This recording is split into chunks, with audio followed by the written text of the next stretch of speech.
In August 1990, Saddam Hussein, the leader of Iraq, ordered his military forces to cross the border into Kuwait.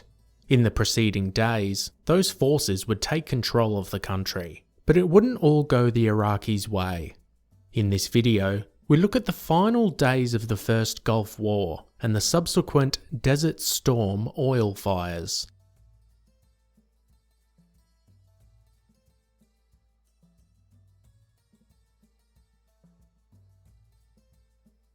The occupation of Kuwait by Iraqi forces in 1990 was a difficult situation for the Middle Eastern region. Saddam Hussein had declared Kuwait to be a province of Iraq, but Saddam had one issue. Many neighbouring Middle Eastern countries, as well as Western nations, didn't agree with Iraq's invasion of the tiny nation. US troops were shipped out to defend Saudi Arabia as Iraqi forces in Kuwait grew to almost 300,000. Soldiers, sailors and airmen from 32 different nations would take part in Operation Desert Storm. This would be the invasion of Kuwait to push the Iraqi forces back into their country. The operation was led by the US, who ultimately had the majority of forces in the region. Some 700,000 coalition forces would be deployed to the Middle East.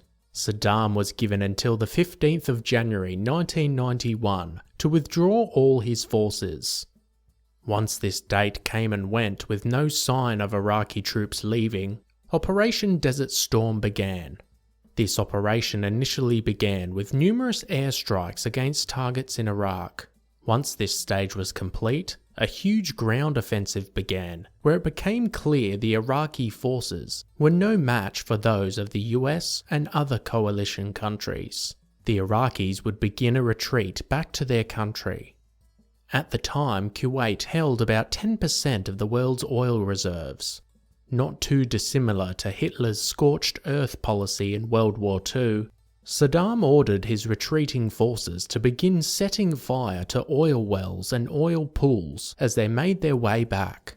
He realised this would cause a significant economic blow to Kuwait, as well as a potential hazard to the coalition forces giving chase. It's estimated that some 600 oil wells were set on fire.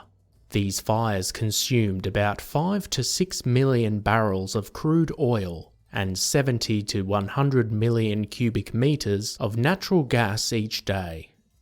The smoke plumes generated from the fires travelled for thousands of kilometres. They were a mixture of gases and hazardous chemicals. Sandstorms, intense summer heat and dust caused huge issues for the US and coalition forces moving through the area. The smoke was so thick in some areas it blocked out the sun, and with a mixture of rain clouds caused huge environmental issues for the region.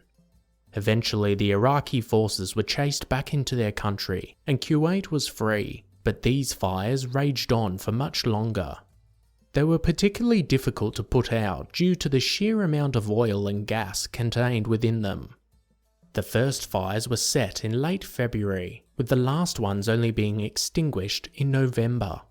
Ultimately, the fires were something the coalition forces weren't prepared for. They managed to deal with the issue and move through it, but it has also had longer-lasting effects. Some believe that the hazardous chemicals also contributed to the illness seen by many returning troops, known as Gulf War Syndrome. Let us know your thoughts on the oil fires of Operation Desert Storm in the comments section down below. As always guys, thanks for watching.